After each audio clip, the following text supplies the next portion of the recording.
prepare for the role here? I mean, because you had to learn about this executive, Leo Beebe. He's a real person, right? Well, part of it, look, it comes down to kind of the joke of it all. Like Leo Beebe, the hairstyle, I have this very complicated, funny hairstyle in the movie. And it was because every photograph I saw, this guy had this hairstyle. Yeah. Which was, again, sort of his own weird individualism. I mean, the Ford Motor Company at that point was like the FBI. They all dressed a certain way. They had a certain level of a blue blood look, right?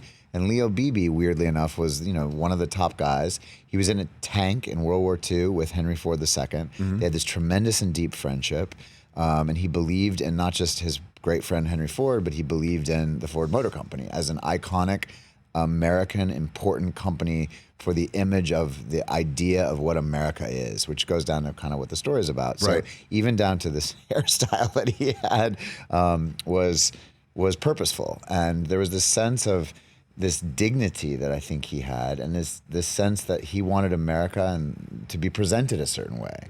And that's where the story gets super complicated. Well, certainly because America being presented in a certain way when it was the Ford Motor Company, and this is what the movie's about essentially, is it wasn't about winning races like this, not going on the international race world and winning the 24 Hours of Le Mans, as Carroll Shelby did, however, not in an American car. Sure. So getting Carroll Shelby to figure out how to get a Ford car up to speed to beat Ferrari, and that is it's just a fun look at how this all went down, and I'm sure it was very serious at the time. And part of the joy of the movie making and the craziness of the movie making is that, as Tracy Letts, the actor who you're saying who plays Henry Ford, says, he's amazing. This is an analog movie, meaning you're actually watching. There's no CGI in this movie, or very little. Yes. It's entirely practical. So they had to collect cars for years before they made the movie to make the factory of Fords. They had to get Ford Fairlanes, is what they were, from 1964. Yeah. Hundreds of them all over the country.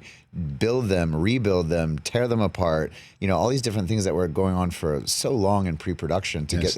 Imagine there's a point where you walk into the Ferrari factory, right? At one point in the film, I was in a room where there was $200 million of Ferraris, because there was one car alone that cost $68 million. The owner of it was a billionaire who was stood next to the car, afraid that the production would dent his car. I was like, you're a billionaire with a $68 million car. Why did you loan it to this movie? Right. But there's that car alone, I think, is the most expensive car in the world. So I guess it doesn't matter how much money you have. If you have a still car worried. worth $68 million, you're going to stand guard to make sure nobody just, opens the door accidentally into it and there's a little ding. Absolutely.